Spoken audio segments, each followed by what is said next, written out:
Welcome to টুকিটাকি রান্নাবাটি। কি মনে হচ্ছে দেখে? কি রেসিপি এটা? আবার এখন দেখছেন ডুমুর গাছ, আগে দেখলেন গেরি। ব্যাপারটা বুঝতে পারছেন না তো? আসলে আমরা যারা চটজলদি কাজে খুব ব্যস্ত এবং অভ্যস্ত, হাতে সময় টময় থাকে না, আমরা মনে করি পুষ্টিগুণটাও খাবারের দরকার। তো ভাবলাম একসাথে গেরি আর ডুমুর যদি একসাথে রান্না করা যায় কি হতে পারে, কতটা খারাপ রান্না হতে পারে, আমি সেটাই ট্রাই করে দেখছিলাম। তার জন্য গাছ থেকে তুলে নিলাম কিছু ডুমুর আর কিছু আলু কুচিয়ে নিয়েছি।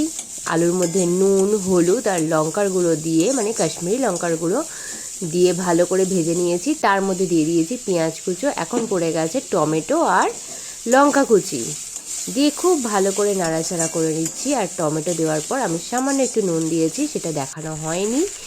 এরপর আমি দিয়ে দিলাম ভাপিয়ে রাখা অর্থাৎ ডুমুরগুলো, দিয়ে ভালো করে ওই মশলার সাথে আলু পেঁয়াজের সাথে ভালো করে কষাতে হবে বা ভেজে নিতে হবে। আমি তো এর মধ্যে হেন জিনিস নেই যা দিইনি, আপনারা চাইলে টমেটোটা স্কিপ করতে পারেন। আমি একটু কালারফুল হবে বলে টমেটোটা দিয়েছি, যাতে একটু দেখতে কালারফুল লাগে। সাথে দিয়েছি কালারফুল বেল পেপার। ভাবুন অবস্থা, সব কিছু একসাথে দিয়ে নাড়াচ্ছি আমি, কেমন খেতে হবে।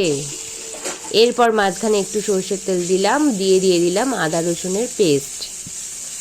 আদা রসুনের পেস্ট দিয়ে ওটাকে খুব ভালো করে ভেজে নেব।